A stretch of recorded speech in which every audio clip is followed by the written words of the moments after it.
The tension between McLaren and Red Bull has reached a new level of drama in Formula One.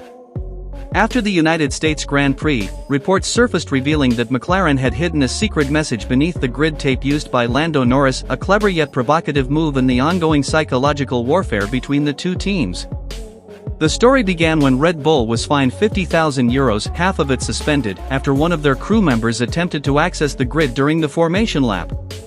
His goal, to remove a small piece of tape McLaren had placed to help Norris align his car perfectly at the start.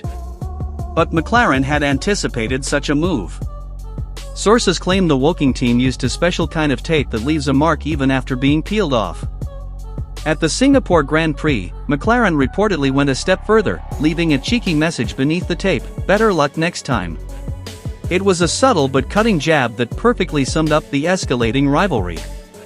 Technically, F1 regulations don't forbid teams from placing such reference markers, nor do they prohibit rivals from removing them. Red Bull's penalty came because their team member ignored Marshall's instructions to stay behind the barrier. Yet, the bigger debate among fans was why a driver of Norris's caliber would need such visual help to park his car correctly on the grid. The reality is that modern F1 cars give drivers an extremely limited field of vision. They sit in a near-lying position, legs level with their eyes, as legendary designer Adrian Newey once described, like lying in a bathtub with your feet up on the tap.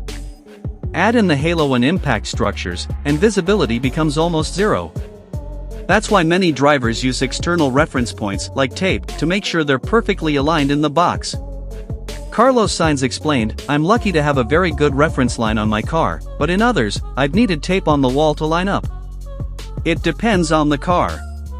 But yes, if I were a Red Bull principal, I know exactly what I'd do to someone trying that.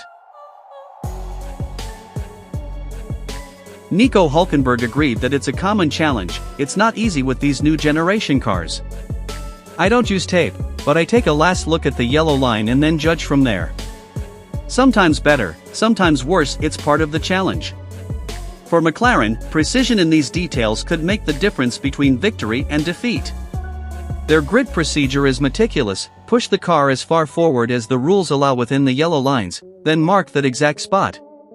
Younger drivers like Andrea Kimi Antonelli also admitted that during practice starts, they scan the grid for potential reference points to use later on. But when a world championship is on the line, every millimeter matters. Oliver Bearman of Haas summed it up: "In F2 and other series, it's easy to see where your front tires are against the yellow line. But in F1, the cars aren't built for that, they're built to go as fast as possible. After an upgrade, I could see even less of the yellow line. So if McLaren's car is faster, I guess they can't see it at all." From secret messages hidden under tape to gridside mind games, the rivalry between McLaren and Red Bull has moved beyond raw speed. It's now about who can outsmart and outplay the other in Formula One's most cunning psychological duel.